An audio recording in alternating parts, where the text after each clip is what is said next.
you were going on right now. Go to the lives. Go to the lives. We're good. All right, all right. What's up, peoples? We are so glad to be here with you guys on this beautiful Sunday night, man. I hope you guys been enjoying your day. It's a good day to just surround yourself with families and loved ones, and probably out there barbecuing. I hope you have us on the big screen right now. Go ahead and like and subscribe to the channel. Before I forget, I always forget, man. I always forget to mention to like and subscribe. But be sure to like and subscribe our YouTube channel, man, so you're always notified when we come on. I just want to, just thank all of you for all your support, man, all the love you guys have been giving. Appreciate it, man. It's very felt, man. All the DMs, man, just telling me how it's been encouraging your family and your situation. And man, I'm just grateful to God that we're able to do what we do here at Trap Families, man. So with no further ado, man, let me introduce my guest, man. I am so excited to have this guest here. I feel right at home with this brother because me and him go back over 30 years. We go back over 40 years, to tell you the truth. And man, the things that he's doing today in society, man, helping people. I'll let him share all of that, man. But let me introduce my brother Jesse Holguin. What's up, brother? Good, brother. We're good, Blessed. We're man. good. Blessed, man. I know you're a busy guy, brother. And man, when I asked you if you could come on, we were able to, schedule you in. And here we are, brother. So, you know, just walk us through, Jesse Holguin's life, man. Let's start back to when you were young, where you grew up. Tell us a little bit about your family, your home, what it was like, growing up in your community. And we'll take it from there, bro. I'm from, like you, we grew up, we're from La Puente. We're from La Puente, California. I was from La Puente. And I grew up, my whole family was gang related. We're a family of thugs. I come from a long line of gang related family. And so mostly all the males in my family at that time, especially when I first got in, they were all gang related. All my brothers, my uncles, my cousins, my dad, everybody. They were all from the hood. So I always wanted to gangbang. That was my goal since I was a little kid because I used to know my dad's homeboys. You know what I mean? Like I'm going to Puente Park or whatever. I'd see Blackbird and all the older dudes, and they'd be like, "Hey, what's up? Where's your dad?" And so I used to be like if they were my homeboys. I used to know all the older dudes because of my dad and all that. So I used to consider them always my homeboys since I was little. So I used to be a little dude and all that, already saying Puente and all that kind of stuff. So that was my goal always since I was very young, bro. And then that's what made me.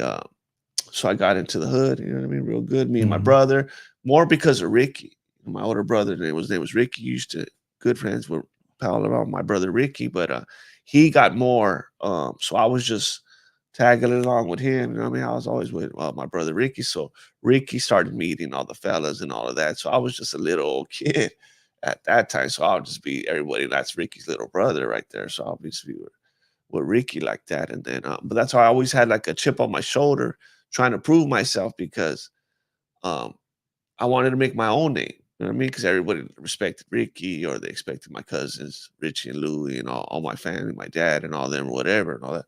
So I was always trying to do the extra mile, trying to put in work and stuff like that. Mhm. And how were you in school? What was school like for you growing up? I was pretty good actually before I started gangbanging and all that. I was okay, and I wasn't all great and all that, but I was all right. And but once I got into the hood, remember we used to be at Joey's house all the time, every day ditching, going to ditching party. I used to not even go to school. We used to never. We used to not go to school. Me and Ricky, we just go to ditching parties every day. Or if we did go to school, we just go to be beating people up and just terrorizing. That's all we did. I remember it used to be funny at school. I remember when I would go to class, my teacher would be passing out work to everybody. She'll see me, and she won't pass it to me. She'll pass it to all the other students. Like she already knew what time it was. I mean, I'll get straight Fs and all that. But then just getting kicked out school quick, you know what I mean, for beating fools down and all that. And then went to like 3 or 4 different continuations, different ones, getting kicked out, going to a new one, going to a new one, and then till I went to YA at 16. Hmm.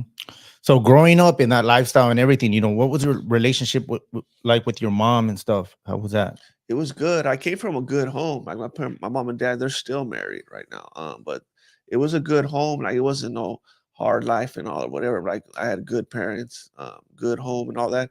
But they were like I said, my dad's side family, whatever, was all just gang related. So, but my mom and dad, and they didn't know we were in gangs and all that. My mom knew because my dad wouldn't know because he'll be at work, right? Me and Ricky would be all go to school all G'd up or running around all day. But we'd have to be home at night. Like we would have to before my dad got home, we'd change. So my dad came home from work, we were in regular clothes and all that. So he never knew. And then we'd get kicked out of school or get in trouble at school. My mom wouldn't tell my dad. So Yeah. my dad didn't find out we were gang related till my house was already getting shot up and it was Yeah. already way too late by the time because my mom didn't Yeah. wasn't You, didn't you know tell why him. I think, I could relate to the story though, is because, both of us, we grew up around a lot of other young boys, guys, teenagers, whatnot, when we were kids, and we were always in sports and we were always out in the streets. We grew up in the streets, Like, not out there shooting everybody at 3 years old, 5 years old, no, we were out there balling it up and what I mean, hanging out and whatnot. And I try to tell people when I share my story as we evolved, into more serious activity, I said it wasn't something that we just overnight we're like, okay, now we're going to back up one another. I said we have been doing that. And of course, the activities, of course, ended up enhancing when people start shooting at us, stabbing us and whatnot. You know what I'm saying? Of course, we started getting guns. And of course, we started going to stabbing people and whatnot. But I think like my mom and dad too, because people always ask, your mom and dad like just let you gangbang, like they were okay with you out there. And I don't think our parents were naive, but at the same time, I think that they thought that we were just out there doing what we had been doing, hanging out, especially at the Natchez apartments. I said we were always there hanging out, we were but a hanging bunch out. of people just being cool, right? And they were my mom was just cool, like, long as you guys are here. Like she knew like later or whatever that the homeboys and all that, whatever. But she was like, I'd rather you guys here hanging out where I know you guys are safe and all that Mhm. than being out in the streets and getting killed, whatever, like that. But another thing too is when we came up, it was a good crop, bro. We were deep, you know Deep, what I mean? We yeah. used to stroll. Remember, we used to stroll like It's 30, 20, 30, 40 40 deep, people. Yep. strolling deep. We'll go to parties. We were like so many, and like all the dudes that we went like the brattiest little kids in school, the little bratty kids, the best fighters, and all that. They all ended up getting into the hood. They were all from Yeah. Venezuela. Like all the ones that we played football with, and all like I said, grew up all around. Like we always knew all the notorious best fighters, brattiest kids. They all got into Puente at you know what I mean? So we just had a big crop, and at that Yeah. time, Yeah. There was, I mean, it was a trip though, man. Cause I tell people, it wasn't, I tell people all the time, when they think, you gangbangers are straight evil. I said most of the time we were just hanging out, and just kicking back. And, when things had to be done, yeah, we did what we had to do. You know what I'm saying? And, sometimes, we were more aggressive than, other parts of the town. But at the same time, though, we were just backing up where we were from. We were just hanging out. People came over. We handled our business. But Exactly, but like in our hoods, like in the hood, the people in my hood liked me, especially like in happy homes.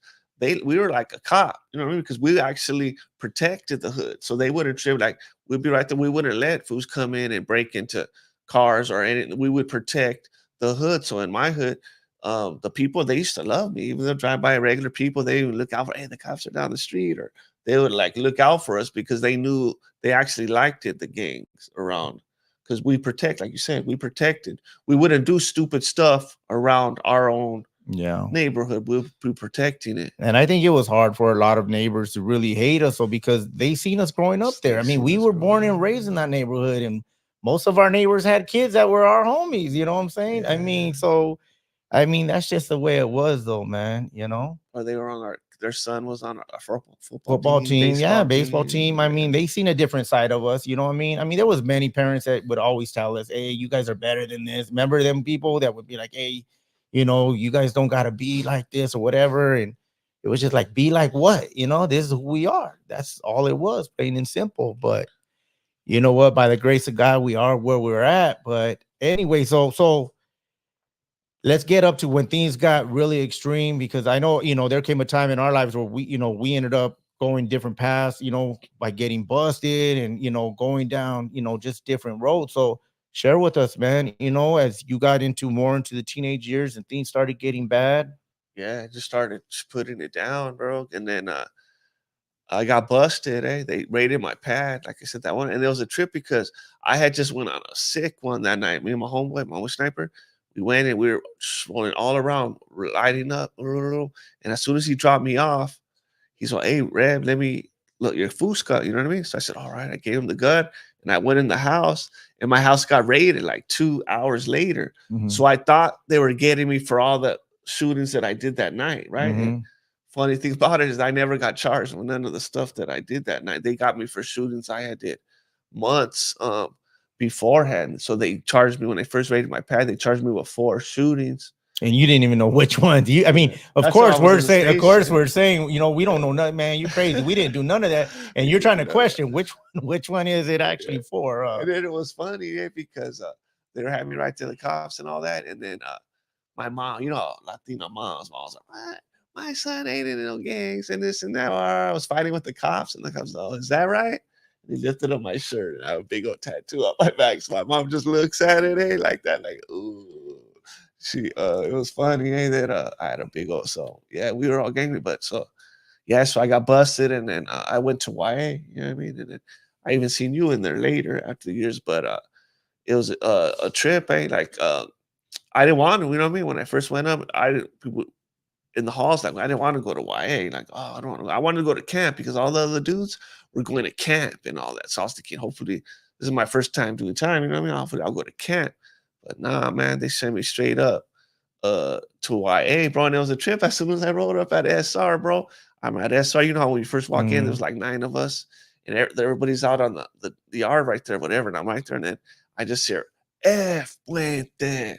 So I'm like, what the hell? And I turned around and there's like 50 dudes right there. So I'm like, damn, how do these fools already know where I'm from or what? Yeah. I just barely rolled up right here. And then sure enough, we had enemies right there. So I was already getting caught up right there, bro. And then what happened with me was that they sent me up north right away. You know what I To mean? You know Boston. me. You went to Oh no, Boston. I went to Preston. Oh, Preston first. Straight from SR, they shot me up, and we know us, bro. I was just used to banging the hood, Puente, our enemies, and I didn't know nothing about north and south and all of that. And they shot me up to a war zone up there, and that's their backyard up there. You know what I mean? So, my first day, like we didn't really know. So I was on the bus. There was like 8 other Southsiders on the bus with us, but so I wasn't talking to them or whatever. Just one, so 18, but the rest, so we roll up in more in the day room, right? And like I said, I really we knew like the north, whatever, but I didn't know too much. And then the day room, we get in the day room, and you see like 20 dudes all right here, right? Like 20 dudes, and there's one dude sitting by himself right there. Mhm. And I looked at those other 8 dudes, and I was like, "Hey, see those fools? Those are all North Daniels right there." And they're like, "What? How do you know?" And I go, "You see that fool sitting by himself?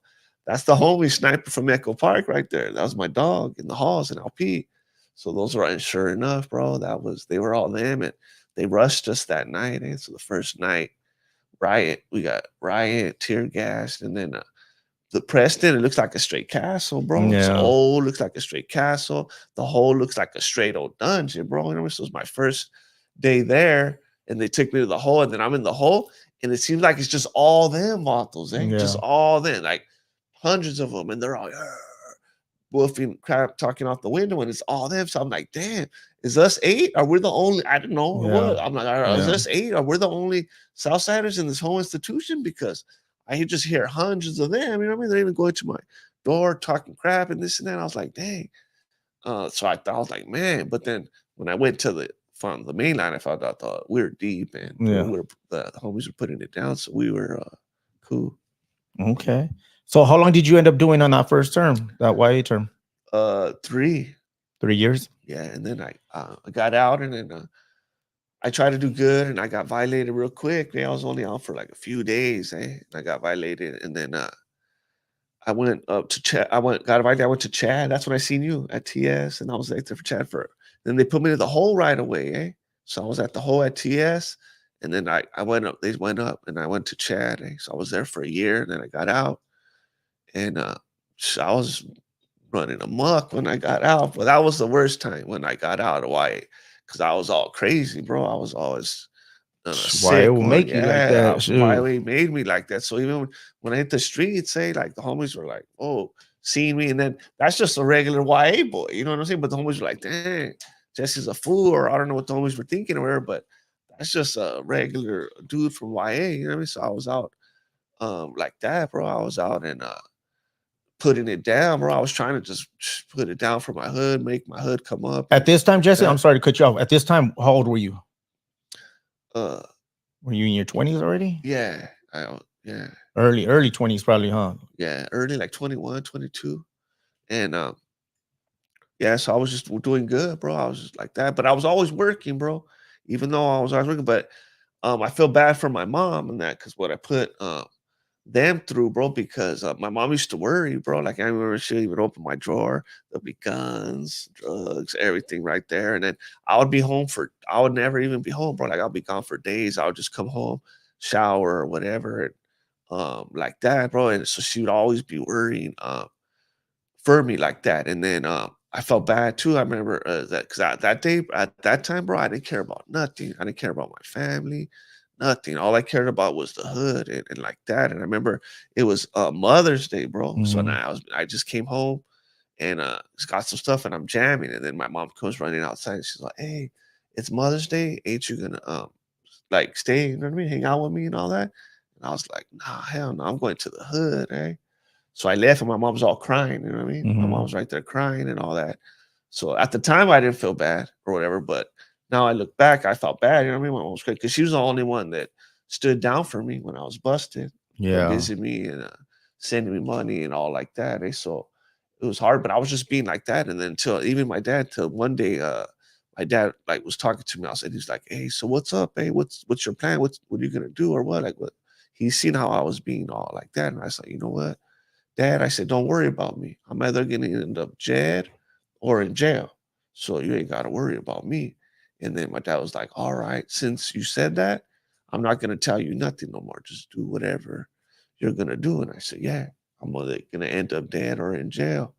And then, yeah, so I was just like that. Okay. So what happens next?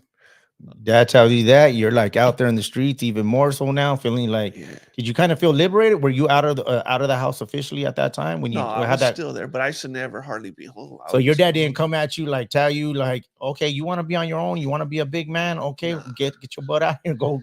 Now, well, probably my mom would have that. You know Oh, what I'm your mom was saying? there telling him, Yeah. you better not kick him out. Yeah, my mom, who knows what they were probably fighting on the unders back. You know what I mean? Who knows what was going on, whatever. But And was Ricky gone already by this time? yeah, he was already gone. And Even this his was mom did when too. Ricky started doing good, and He so was you doing kind of good. like took the lead in your Yeah, neighborhood, right? Because I know yeah, I took Jesse. the I lead. mean, I know Ricky had a lot of say He so in did. the He neighborhood, and did. when he got married, and started doing his thing with the family, that kind of left. My cousins too, they were Yeah. kicking it too and all that. So I was like the main last whatever one. So I just started taking the reins. And then even too, like my older dudes, I was kind of even rebelling against them. Even one time we were like, I was even gonna break off the hood and all that. I was like, and all that. I was trying to like get power, or whatever. You know Mm-hmm. what I mean? I was like trying to, um, but I ended up, yeah, I was like the main dude. But I was always working though, bro. No matter what I was doing and all that, I always worked. That's what people used to about. I'll be partying, bro, till like 3 in the morning. I'll crash for like 2 hours and I'll get up and I'll go to work. I would always still work, bro. That's why no one could really even tell me nothing. Because even though I was whatever I was doing, I was still always working. Yeah. And that, So that's how you got all your money, right? yeah, I And would did have you, money. because as far as I remember, I mean, of course, drinking, smoking weed, and stuff like that. But did you ever get hooked on any other kind of dope? Were you ever, or yeah, I know, you were out there gang banging, and that was your high. But was there any ever substance involved in? Yeah, I tried pretty much everything except for slamming. I never slammed nothing. And I never tried heroin, but every other drug other than that I tried. But I never let nothing get me where it had me. Like for a while, me and my little homies, like half probably knows, we're smoking P dogs. You know what I mean? We're smoking rock in the joints. So, but I remember after a while, like all the homies would be right there, and we'd just be on like Saturday night, Friday night, Spike, they're smoking pea dogs all night. And I was like, we're doing bad. You know what I mean? How can we're hanging out looking for girls and all, hanging out with girls. We're right here smoking. So that's why I was like, no, I could tell that I was getting, you know what I mean? So that's why I Yeah. was like, I better stop, because I ain't gonna let it get me where, because I never was gonna be no scandalous dude or dope Mm-hmm. fiend or Mm-hmm. nothing like that. Even we used to, from my hood, we would check homies, especially when I was around that at that time. We would check homies if we had homie all dope or whatever. I wouldn't let none of my little homeboys be like that. You know what I mean? Wouldn't allow them to be smoked out. Nah. Mm. All right. So as time goes on, you're working and everything, was there any other dramatic changes that took place like in that time span where I mean, you're working, you're doing good. I mean, did you end up getting married? Did you have kids? Did you, Nah. uh, you know, Just gang banging like that, and until, um, but that's when even too all the politics or the big homies and stuff started running around. So I started going to meetings with all that kind of messing with. That was only messing with that kind of stuff, and then but then I got busted for another shooting, eh? So mhm. I got busted, and they caught us in the act, everything, bro. Got busted in the act, high speed chase. We crashed, and I was in the county, bro. It's another 7 felonies. Dang, how'd you beat that? What Oh was the yeah. outcome on that? I got blessed. Yeah, we got it. We went and we did the shooting. We got high speed space. We crashed. And but I'll go back. Should I tell you that's how I got saved before that? Should I say? Well, I got saved right before that. Should I say about that or no? No, no, you didn't. Go ahead, tell us about that. Yeah. Well, I got saved because so that last shooting I was gonna do, I was working with some older Christian man, Big Rudy, Turtle from East Side Bowling, older dude, and he was my foreman. And I was a painter, and he started sharing the gospel with me. That's why I always tell everybody that don't always share the gospel, because he probably would have thought this little knucklehead ain't hearing what I'm saying, because he knew I was all gang related and he knew all that stuff. But I heard what he was saying when he shared. That's why don't Mhm. ever think that you're not getting through and all that, because he told, and he was sharing the gospel. I never heard it the way he was telling me like that. And like I was raised Catholic and all like that, and I never heard the way he was sharing the gospel with me. And then I told him, you know what? That sounds cool. Maybe one day I'll go to church. Maybe if I ever get married or something like that, settle down, maybe I'll go to church. But I told him, you know what? I don't think I could be forgiven. And then he's like, yeah, you can be forgiven. You never heard the story about King David. And I was like, no. And he was like, he was a great man of God. He had a sleeping with a soldier's wife. He had a soldier killed. He's telling me like that. So I'm like, all right. And I just thought everything that he said. So I went in a room and I was painting, and I thought about everything. And at that time, I achieved the greatest, bro. Like I was the man, you know what I mean? And I had a lot of girls, respect, all that. And I still wasn't happy, bro. So I prayed. I was just like, Lord. And I knew I was gonna do another shooting. I already knew the homies. We already Mhm. had the G ride. We already had the guns, and I had just got a sick old Mini 14. Remember, I had my sick, like 5 30 round clips and all that. And I was like, so I'm like, we were gonna go do another shooting that night, and so I was in there and I thought, and but I prayed. So I didn't know how to pray. I was just like, God, help me to change. And then, sure enough, I went. Boom, we did the shooting, and then I was in the county. That's when I was in the county. And then I thought when I was in the county and I had the 7 felonies, that's when I thought about what that dude was sharing the gospel with me. I started thinking about everything that he had told me. And so I prayed, bro. And I don't remember the words I said, because I didn't know nothing about God. I didn't know nothing about praying. I didn't know nothing about nothing. But it's true that God knows your heart, because he knew my heart. And I got saved that night. And I knew I got saved too, because I was just trying asking God to forgive me, give me one more chance to get out. I kept promising I'll never touch a gun again and all that. And but so then when I went to sleep that night in the county, my first night in the county, I had a dream, bro, that night, and like something came in my dream. It was some kind of evil something, and you can't see the face, you just see like it was just something evil, and I couldn't see the face. And in my dream, I was scared. And then I say, you know what, Jesus? And then I said, Jesus forgave me. And when I said that, whatever it was, it left. And when I woke up, I was a complete different person, bro, because I remember when I used to be in juvenile hall and in YA, I used to try to read my Bible, but it used to be boring to me. I didn't understand it. It was like nothing. But after that day, when I got saved, I started reading the Bible, and the Bible came alive to me. Not only come alive to me, I was hungry for it. So I was reading, learning right there. And then they had like Bible studies right there in the county. So I started going to Bible studies, learning.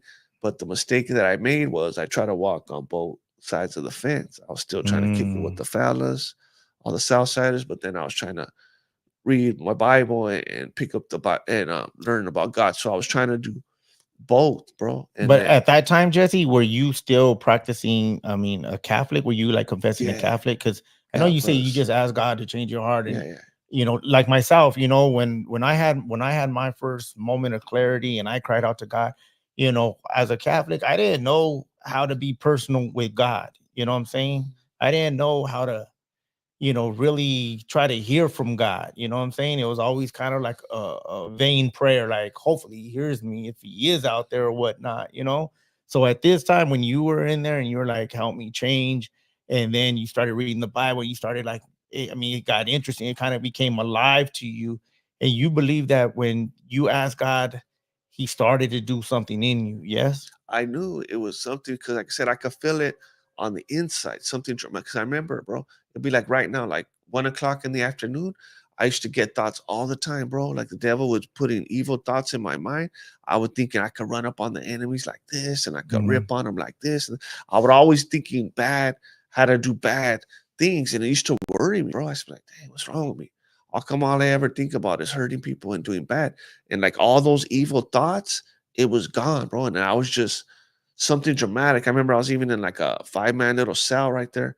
And there was a dude, he was like strung out on heroin or whatever, and he was on the floor and he was sleeping on the floor. And then I got up and put a blanket over the dude. You know what I mean? And the other dude in the cells were like tripping out. I'm like, look at this fool, what's he doing? I was like, Mhm.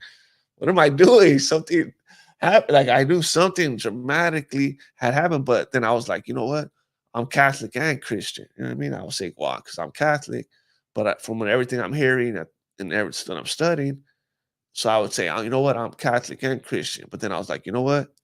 I'm gonna study the Bible for myself. I'm gonna Mhm. study it, and from my own studies, then I'm gonna see what is what. And then from my own personal reading the Bible, I just seen that Christian was the right way. Okay. Okay.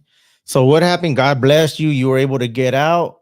I only got 3 years again, and it was a blessing, bro. And then I was doing good, so I was trying to learn about God. I was all like fire for the Lord, what you might say, or whatever. I was trying to learn and like that, and then they said me up my first day on the yard, bro. The homies were like, "Hey, there's some things we need you to roll on them right here in the yard." So I'm like, you know how the devil is, bro. The devil's right there waiting on the yard, bro. As soon as first day, started rolling on foods and all that, going to the hole. So just getting caught up how it is right there, bro. I just started falling away from God, bro. Yeah. And then until I got out, and then when I got out, all my homies were at my house. You know what I mean? They had to be a party, so all my homies were there, my family, and then I was trying to I tried to tell them that day, bro. I tried to tell them, you know what, that's it. I'm done, eh? That's it. I want to go to church. And they were mad when I said all that. You know what I mean? When they said so, I'm arguing with everybody. And then my mom told me, I'll disown you if you turn Christian. And then because my family hated Christians, you know, they were Catholics. My mom was like, I'll disown you if you turn Christian. Mhm. So then I just started, you know what I mean, messing around with girls or whatever, one thing to lead to another, and just falling away again. And then I ended up getting into it with some dude. So I went to this dude's house, and I was just gonna kick down his front door and go up in his house and get him. So I was up kicking down the dude's front door. I got shot. Boom! He shot me out the side window right here. Should I tell more or no? That's, Yeah, no, keep okay, going, so bro. Yeah. I got shot. Boom! And then Ricky, like my brother, like I fell, boom, I'm on the floor, and this was ripping. And my little cousin's with me, and my little cousin Risky, and I tell him, what are you doing, eh? Blast, you know what I mean? I'm right here shot on the floor, and he's on the wall like that with a 9mm. So I tell him, what are you doing? I said, blast. So then my little cousin starts shooting, boom, boom, boom, boom, boom. And my brother Ricky's a fool. You know, he is even since back in the days when our enemies roll up on us, blasting on us, all of us are ducking hiding. This dummy's running at the car, eh? When they're shooting. I said, what are you doing, eh? Ricky's running at the cars when they're shooting at us. But I think God put that in him just for a moment, just like this, because when I got shot, he's running up the stairs to get me, and that dude's shooting at him, and he's dodging bullets, coming, picks me up. I don't even know if I could have did the same for him. He's a fool. Most people, if you're getting shot at, but he's coming at the gun, at getting shot to pick me up, and so Yeah. he picks me up, getting shot at, and he takes me, and they take me to the car, and they're like, "What's wrong with you?" I said, "Well, I don't know. I think I'm shot. I can't feel my legs because I didn't feel no pain, no pain, and I had no blood or nothing. Just my legs didn't work. So then they put me in the car, and they're like, I don't know. I think I'm shot. So they lifted up my shirt, and they're like, "Yeah, you're shot." And as soon as he told me that, I got scared. I was like, "Oh man, I'm shot." And the reason I had no blood is because the bullet went through my lung and went into my spine. So all my blood was going in my lung, and I was choking on my own blood. So when they told me that, I got scared. And I just started thinking to myself, man, hang on for the ambulance. You know what I mean? So then the ambulance and the cops, boom, they come, they're all on us. And then they're talking, right? So they put IV in me and this and that. And I hear them talking, and they're like, he's not going to make it. We need to try it. We're going to call for the chopper. We're going to airlift him, air vac him, and this and that.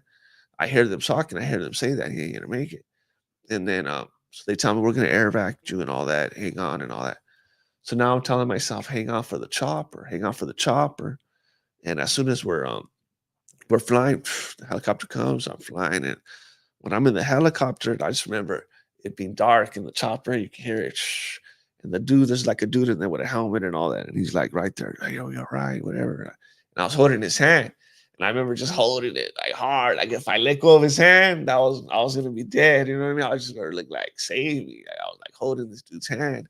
And then I was like thinking I could feel like if I was dying, bro, I was righteously like choking on my own blood, and I was thinking like I'm dying. I could feel like if I'm righteously dying. So I just started calling out to Jesus, and it was a trip because I was all dying emotionally, physically, all dying and all like that. And I just started calling out to Jesus. But I wasn't praying like, Lord, help me to live, because I thought I was gonna die at any second. It was only repentance. It was only I didn't want to go to hell. So I was like, sorry, Lord, because I knew everything that I learned when I was busted and reading and all that Yeah. stuff. And then I knew that I was kicking down that dude's door. And then even days before I got shot, because I hadn't ever went to the hood, because I was a two striker and I hadn't went to the hood. And my homeboy Rascal calls me and he says, "Hey, come down to the hood and kick it." And he was already kicking it. He already had his wife and his kids and all that. He said, "You know what? You'll just stay right here at the pad. You ain't gonna be out. I'll have the homies come see you at the house. You won't, all that." So I said, "All right." So they came and picked me up. So I went and I'm over there. And we were right there in front of it was like the next morning, right? It was like a Sunday afternoon or whatever. And his little girls played softball, right? So we were in front of their coach's house. There was a woman. The woman was a woman coach. Her little daughter was like 9. His little daughter like 9, and me and him. And he's talking to the coach, whatever, in front of the house. And a car pulls up, and it was fools, And then they said, "Where you from?" I told "Went." And that fool pulled up. Had me like close, bro, like right close. He had me like that. And then I was like, "Whatever, what's up?" And then he was gonna blast, bro. And then Rascal was like, "So what's up, You're gonna shoot? You're gonna shoot us, in front of my daughter?" So that about to look, he looks and he sees the 2 daughters and that lady right there. So he's like, and you could tell he's like, "Should I?" And like holding, like he's like that, like Mm, thinking, "Should I blast? Should I blast or blast?" And then he didn't, He didn't blast 'cause my cousin pulled up behind him, jumped out, and had a gun on them, right? So as he had it on us, my cousin had a gun on him, so they jammed. And then we roll that night, bro. We roll that night looking for these dudes. Saying before any time I did a shooting, bro, I was the one. I was shooting and I was right there hopped up, but I wasn't, bro. I just remember being in the back seat and I was mad, bro, because I didn't even want to come to the hood. I'm in the back and we're rolling right here, and I'm like, I can't believe I'm in this situation again. You know what I mean? I'm right here about to do another shooting. I didn't want to come over here and all that. And luckily, God bless him, that we didn't find nobody. But I felt that that was like a last chance that the Lord was giving me, because I could have died or whatever, got shot that day, like the Lord was giving me like a last little better, like a warning sign, because I could have got shot that day, and then whatever, and then a few days later I got shot, and then so like I said, I was choking on my blood and all that, and then I called out to Jesus, and then I was okay, bro. I I just felt wonderful peace came over me, and then ever since that day, Lord, like I knew, bro, I knew instantly that God left me for a reason, because I knew I was Yeah. supposed to die. You know, when you're living that lifestyle and all that, like even like how Tupac, like you know what's coming. You know, like I used to always tell people, like I know I'm probably gonna get killed or what, like you know, bro. So I was always thinking like that, and then I sure enough, that's what happened. Man. So here you are. I mean, did you find out that same day when you were in the hospital that you were going to be paralyzed, or were they like, did you think there was some hope? Did they give you some sort of reassuring that, you know what, you might have to have surgery? Nah, I knew that was it. Cause I still got the bullet to this day. They never even took the bullet out. It's in my spine. So I knew, and they were like, "Nah, we're not gonna take it out because it could cause more damage and this and that, whatever." They didn't take it out, but I was cool. Like God gave me peace for my situation. Like I was never all depressed, but like I said, I was always grateful. Like other people would Mm, get mad, oh, mad at God because I'm paralyzed or whatever. I can't walk, but I wasn't. Like I said, I knew from day one that God was going to use me. I felt that God left me for a reason, and He's going to use me. But I always felt it was going to be with like gangs or prison, things like that. I thought, oh, He's going to use me to talk to dudes prison and like that. So I immediately, when I got out of the hospital, I started going into juvenile halls, and then I started going into prisons and sharing like everywhere, bro. Like I was just opening it up. I was speaking at car shows and different churches, and God just started was opening up a lot of things for me, bro. So I was like just doing like that. But like I said, I always knew, bro, that God was gonna use me. So in like the same way how I used to be when I was gang related, now I'm like that for the Lord. So I felt the Lord put that in me, but He wanted me to be like that for Him. You know what I mean? A mm, soldier for the kingdom. So now I'm a soldier for God, and I gangbang against the devil, bro. I constantly amen. put it even with my organization. We're Christ first, and that's what I do. I just battle evil. I'm posting, just exposing all the evil, and I'll call it on either side, whatever. So tell us about your organization. You just mentioned, just, even my organization, we put Christ first. What is that? Tell us It's about it. Lexit. Like, so that's what I was doing. I was just about the kingdom. I was just like that, putting in work for the Lord and all that. And that's what I was doing when the Lord put it on my heart to start Lexit. Lexit's we're conservative Latinos. We're conservative Christian Latinos, and we put God first above all things. And yeah, we just seen the left, because I wasn't really into politics, bro. But I just seen the left and the fake media, bro. Like when Trump had won, I wasn't big on Trump. I didn't know nothing about him or nothing like that. I just knew he was better than crooked Hillary. So when he won, I just seen he was doing great, and I've never seen a president do greater than he was doing. And they were just saying that he hated Latinos and all like that, and the fake media was just attacking him 24/7. So I was like, man, I got it. So at first I just started debating with people online like that. And then even Hef Dog was a big one. I used to debating with all sick. He was a righteous leftist. But a lot of them like that, I would be debating with them. And a lot of them now are Lexit, or now they're conservative because they see what I was telling them way back then. You know what I mean? I was telling them, but because so I just was like that. And then as soon as I started Lexit, boom, we blew up, bro, like quick. Boom, it blew up. And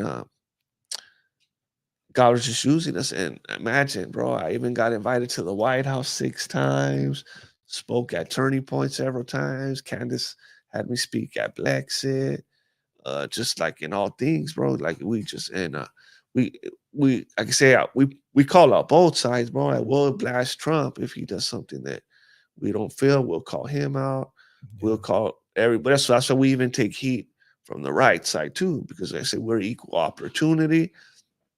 Our line is the Bible. We'll never go against, if whoever, who no matter who it is.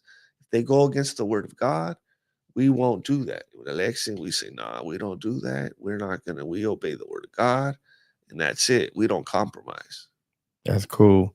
And I know, one of the things that really grabbed my attention. I remember just when you You were first gonna be called, the first one to start it with me. I was at the Yeah. Trump Towers in Oh Vegas, yeah. and you were like, "Hey, send me a video of you in front of the Trump."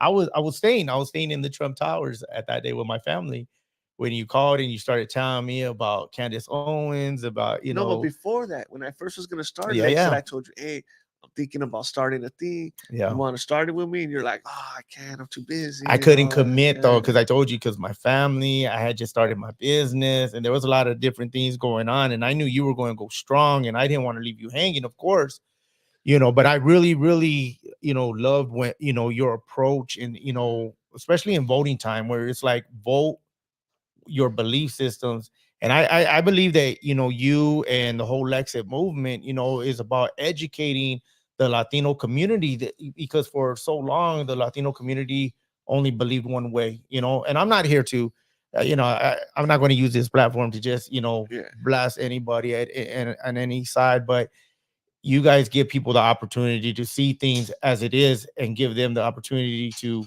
make a righteous decision based off what they now know, like Yeah. you guys are, and man, you guys are like an educational That's program, what you know we what I do. We mean? just show the left. Like we never rarely say vote for this or whatever.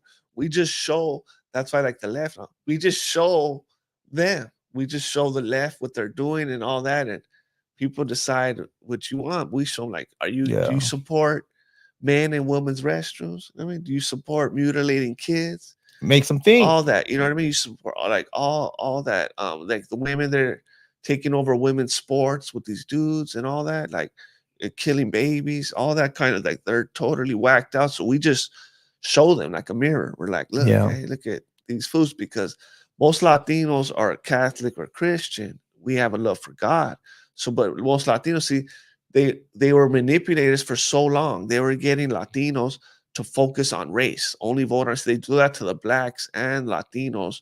They like to the blacks, they always use up the slavery and race and all that stuff. And then the Latinos too, they're using the border and Trump's races, the wall, all that stuff to manipulate us like that. Like don't focus on that we're putting men in women's restrooms, we're ramming homosexuality down your throat. Don't focus on none of this killing babies, all this stuff. Focus on look, Trump called you guys this or whatever, just focus on this. So that's what we tell them. Nah, don't focus on that. Focus on the Bible, eh?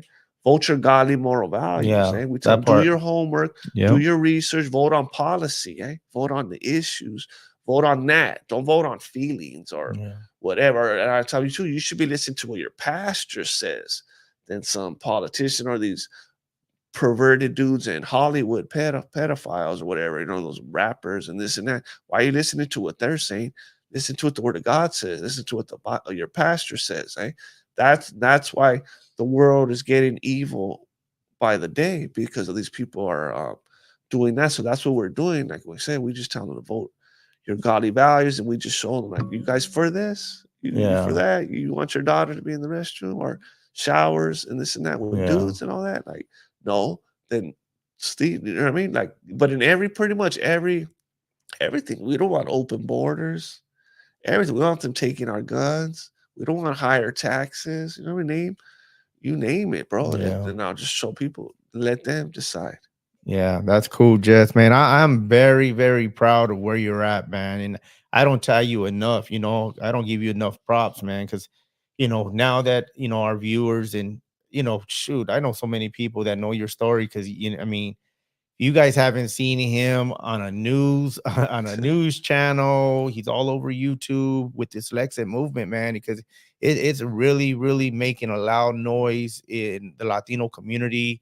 And like I've seen firsthand, they go in there, they're not in there just trying to shove things down your throat, they just put it out there and it's up to you to decide what you want to believe, what you want to vote on, pretty much the way you want to see our country ran, you know what I'm saying? And man, just for real, so just knowing that you're from the neighborhood, man, and I've had the opportunity, man. I mean, Jesse took me to Washington with a few years back, man, during COVID, as a matter of fact, and We were down there together. It is a historical moment for us, you know what I'm saying? And I mean, for me, that was a trip of a lifetime to. You even post a picture of me and you. We're in Hawaii Yeah, together, and yeah. then we're at the White House together. Yeah, it was crazy because we were in Hawaii together. We had a picture, and I said, "Man, from the TS yard to the White House yard, and we were right there. It's crazy because I tell people I could have threw a football to Donald Trump. That's how close I was. I was probably about like 5 yards away from him. That's how close. You know what I mean? And just walking around, all that Washington D.C., man. All the land that Yeah, they're we went to talking the of, that's Lincoln. in We went to the battles. Lincoln Memorial. We went all over the place, man. It was a cool thing, man, and it was a righteous cause. During that time is when there was so much protesting towards the law enforcement. And here we are, ex-convicts. You know what I mean? But as a father, as a husband, as a minister, we want officers to protect our community. You know what I'm saying? Because Hell yeah. I mean, if the homies are patrolling the neighborhood, I mean, it's going to be safe to a certain point, but That's it's why going to they're be all like the Wild rich. Wild West. These rich liberals in their gated community, their Higher rich area. personal Yeah, security. they ain't worried about what us. Like you said, we want officers, right? But like the crime, bro, the Yeah. crime's horrendous. People are just walking Yeah. in, looting. It's Yeah. bad, bro. It's Yeah. bad in all ways, bro. The inflation. You can't even go to the supermarket, bro. You're spending an arm and a leg. I mean, driving around. All the stores you see are shutting down. A bunch of them. Like it's all bad in all ways. And but even right now, you see at the colleges, bro, they're out there all they're straight Marxists, straight commies out there burning the American flag. They hate America. They're out there anti-Israel. Now they're for Muslims, like they're for these rapist terrorists. Oh, it's just all bad. So they want you to go in line with that. You know what I mean? I'm Yeah. like, heck no. They hate God. They hate God. They hate America. Don't be going for that side just because they're manipulating you with race. And every time you talk to those guys, like I just seen them all the time. They say Yeah. indigenous, or they want to talk about 500 years ago. I'm like, I ain't trying to talk about 500 years. I'm talking about today. You know, Yeah. I don't want them grooming my kids in school today. You know what I mean? I'm paying for groceries and rent sky high today. Who cares about 500 years ago? Yeah. Focus on today.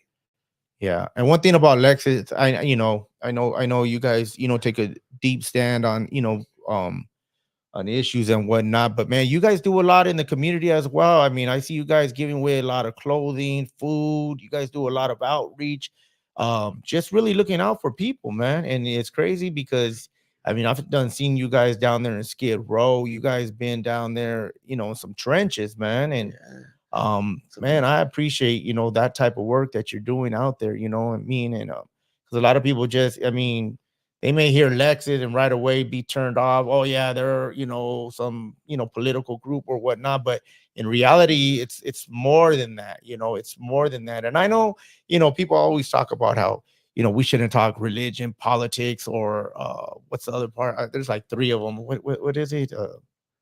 I forgot the other. Separations or say I forgot, man. Or yeah, don't talk religion, don't talk politics, and I don't know, something else they always say, but hey, when that stuff's affecting our community, you know what I'm saying? I mean, I'm not afraid to talk about my faith, and I'm not afraid to talk about what I, politically believe is right for my family and for my loved ones and my community in general, I mean, I'm all for everyone being treated equal to a certain point, but when that equality's like starting to be shoved down my throat and me to believe and indoctrinate certain evils, I'm like, nah, I'm not cool with that. You know what I mean? That's I don't know. It's just it gets deep, you know what I'm saying? But if you don't say nothing, ain't nothing going to change, and you guys are like a big voice for the Latino community, man, and I appreciate that, man. And it's a voice I for know, us. yeah, and I know you get a lot of persecution, man. I know there's a lot of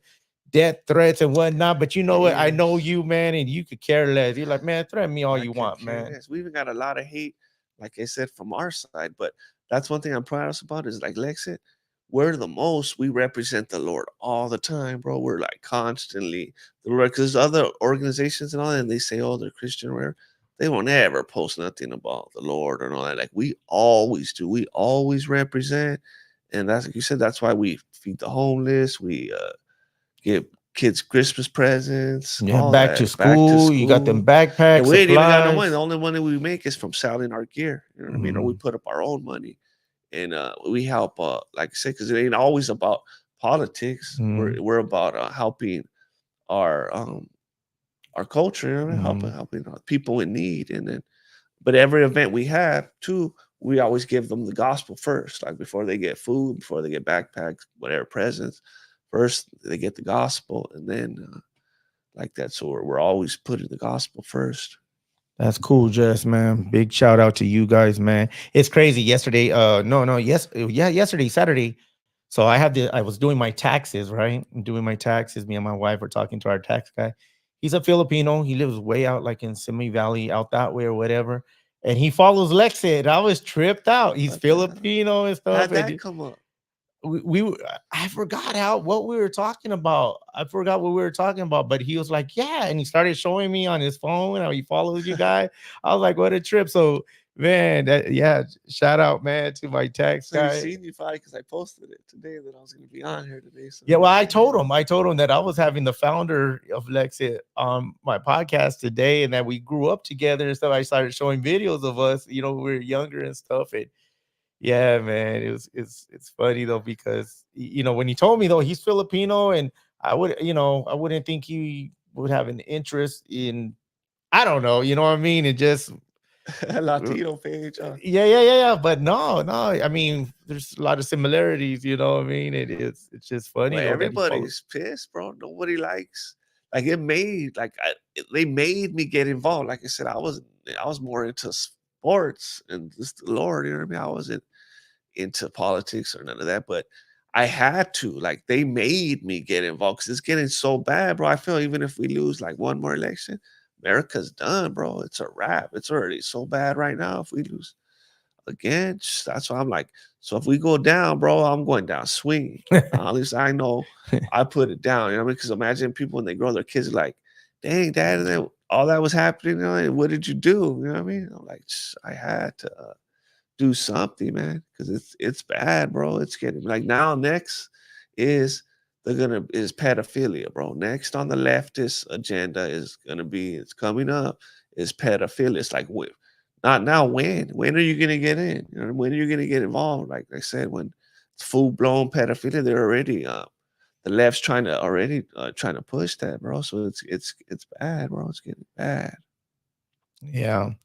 Yeah, there's a lot of things going on right now, and it's me and we look at Israel too, what's going on with Israel, because our belief, our faith, everything is centered around that country, man, and that nation, and the more and more it's crazy though because we've always Yeah. known everybody hates Israel, you know what I mean? But God says, if you bless my people, you're gonna be blessed, and if the minute we turn our back on Israel, though, man, we're gonna be in trouble. And America's gonna be but you in know they're gonna trouble. turn back at the end. They're gonna be evangelizing 144,000. They're our brothers, even though they ain't right now. They're gonna be our brothers. But like you said, I've never seen it, bro. Like they've always hated Jews, but not like right now, bro. Yeah, There's even some on our side that are hating on them. It's like it's the last days, bro. It's gonna get worse and worse. yeah, yeah. So, Jesse, for our viewers, man, where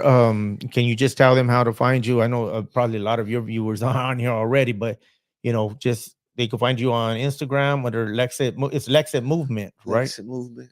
And hey, just so there's no confusion, because I know somebody try to hijack your whole name.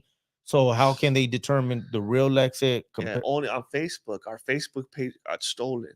So if you're following us on Facebook, we're under Real Lexit on Facebook, but all the other ones, it's Lexit Movement. On TikTok and on TikTok, Instagram and Instagram, on Twitter. Twitter. Okay. It's Lexit X Movement. Lexa Movement. Okay. Okay. And you guys have any events coming up? Uh, Nothing. Probably we're about get ready to probably start doing another backpack event. Oh yeah, school. I mean, Yeah, that's we're gonna probably do that, and then I'm gonna interview General Flynn on the 7th, on May 7th. I'm on gonna your war room. Yeah, so it's a pleasure because General Flynn's big time. You know, Yeah. he was in the Obama and Trump administrations and all that stuff. So So it's you're gonna going be to be cool. having when's that going to take place? On May 7th. May 7th, right after Cinco de Mayo, huh? A couple of days later. Yeah, because he has a new movie coming out. Like they made a movie of his story, so he's gonna come out. We're gonna talk about his movie. Oh, that's cool, man. That's real cool. And okay, so besides Lexit movement, you have anything else going on right now? What else you have? No, I'm gonna speak at Calvary Chapel, South LA. I think in June something. Some kind of June 14th or something. I'm gonna be speaking at Calvary Chapel, South LA. But I'll probably post a flyer or something as we Okay. get closer. And also on YouTube, is it just your personal channel or is there a No, no, Lexit it's channel too? Lexit. Lexit as Yeah, well, right? it's Lexit. Lexit movement. Yeah. So Lexit movement on YouTube as well. That's cool, man. Well, Jess, man, before we go though, man, I usually open it up for a couple of phone calls, see if anybody wants to call in. You want to put on the number? We're gonna go ahead. Let me give you the number as well as they put it up on the board for you. You would think I would have it memorized by now, but I don't. I don't have it memorized. But the phone number to call in, it is area code 626-367-9275. That's 626-367-9275. If anybody's out there would like to call in, man, go ahead. We're opening up the phone lines real quick as we get ready to close out, but it is open right now. So go ahead and call in. Man, Jesse, man, just listening to you. Sir. Yeah, they posted up there as well. But yeah, bro, I trip out every time I see you, like, be traveling around, bro, and just sharing, message of hope. Because, man, for real, man, there was good chances you should have been killed that day, bro. That day, and like it's a trip though to hear the humility of you saying that, you know what, I'm not even angry about it. Most people would have blamed God for putting me in this wheelchair. And you know what though, but I believe though that since that happened, your life has been, I mean, even more blessed than before. It is. I've been way more blessed since then. But I didn't even snitch on that dude, the one that shot me. I didn't snitch. I remember because it's a violation to get shot, eh? So Yeah. my PO came to visit me when I was in the hospital, and he was like, "Hey, the cops are pissed because you're not telling them anything. You're not telling them who shot all that, whatever. So they told me to violate you." He's also they wanted me to violate you. He's all, but you know what? I could tell that you because I told him my testimony. He was like the first person that ever heard my testimony was my PO. Because I told him, hey, I got shot and I was calling out to Jesus. And he was the first one I told him. He must have been a believer or hit touch or it was God or what, because he's all, but you know what? The cops told me that to take you in to violate you and all that. But I think you suffered enough already. You know what I mean? So I ain't gonna. He's up, but they're mad because you're not saying nothing. But yeah, I never even said nothing when I got shot. Yeah. Jesse, so what you, if you don't mind just sharing a little bit about your personal life though, you're married, you got kids? Married. Married? Yeah, I have a daughter too that I had before I went to YA and all that. So I have a grown daughter. Okay. But yeah, so now just putting it down for the kingdom. We're trying to even get more away from a little bit less politics and more into the word and community stuff. We're trying Mhm. to see how that works, but we're trying to be less politics. Yeah, but man, shoot, all these different people keep pulling you back in though, huh? Because they want to hear though, man. Because I mean, do you know just off the top of your head what your following is now, more or less? We almost were about to hit 194,000 on Instagram. 194,000. But even to my Facebook page, and I had made it quick, bro, like less than a year. I had 240,000 when they stole my page. Just imagine 240,000 and they stole my page, bro. I was like, shh. But then I just made another one and now that one has like 131,000. But I was like, wow. So we went through a lot, like mostly all the bad, nothing from the left to me. Everything bad was from the right, bro. There's a lot of snakes, a lot of haters. Like they hate because they've been around politics for 30 years. They Yeah. were suit and tie and all this and that. They see me, he don't know nothing. He's straight from the hood, prison dude. And then they see us blowing up and they never blow up. No one likes them and all that. And then they don't like us too because we stand on the word of God. Like they're like, oh, you're a little bit too much. But We're like, so I don't care. And Mm, so we get a lot of haters, bro. We get a lot of hate. yeah. It's all Are you good. still going into juvenile hall still? No, I haven't. No, ever like since COVID, huh? It's like been hard to get back in there, huh? Yeah, because even when I moved to LA, I tried to go into the LA County, and they denied me, bro. Yeah, They denied my thing.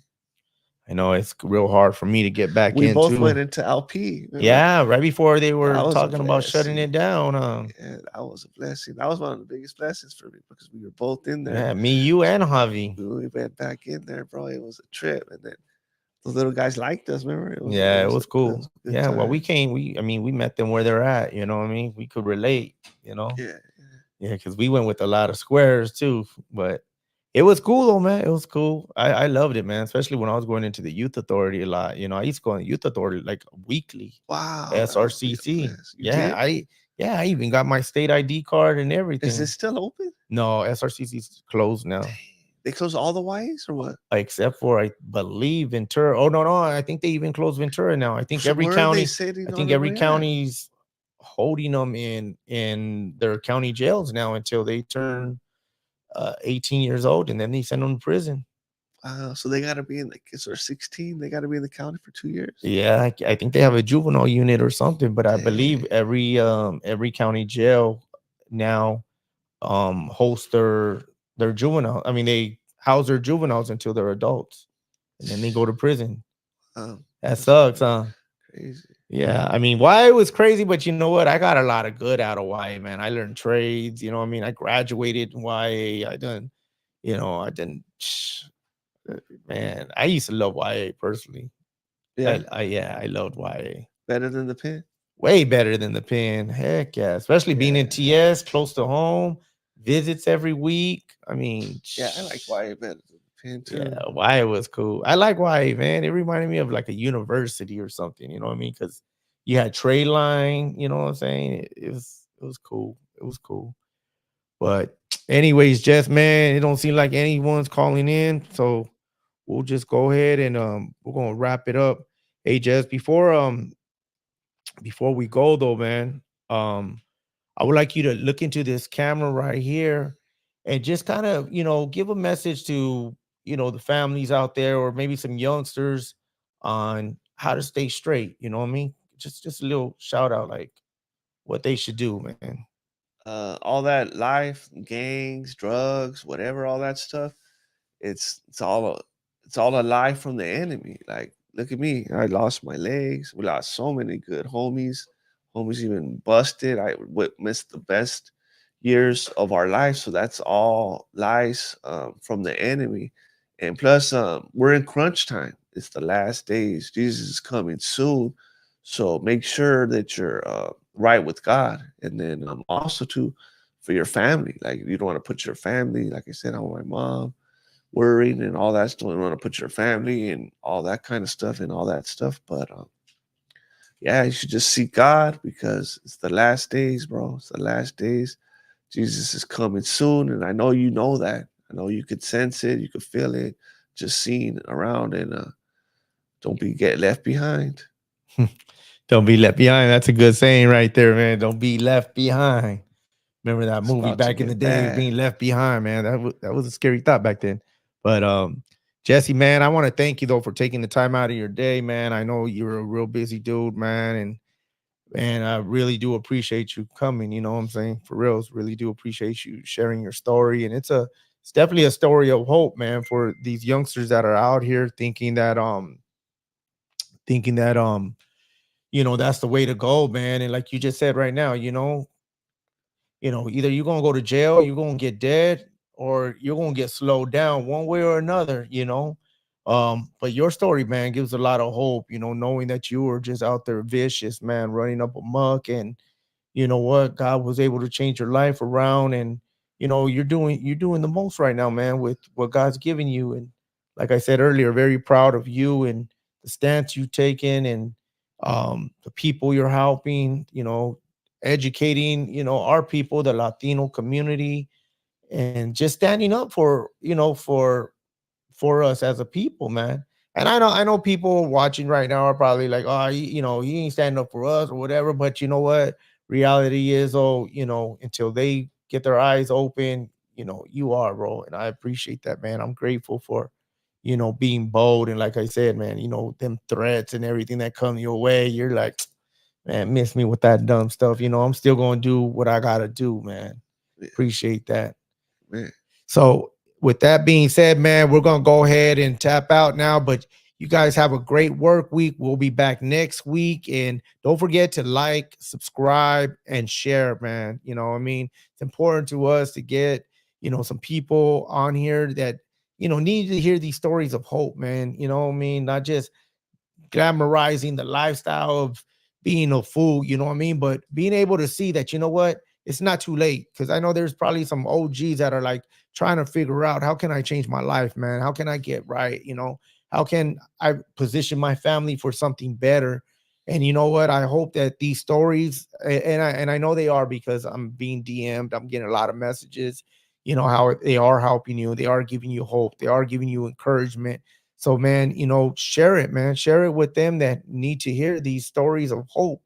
And thank you guys, man. Thank you guys. And, like I always ask you guys, man, keep us in prayer, because, when you're trying to spread some hope, the devil's always trying to attack and trying to throw a monkey wrench in that message. So be sure to keep us in prayer more than anything. And we just thank you, man, for having our back and supporting us. So with that being said, man, God bless. Have a good week.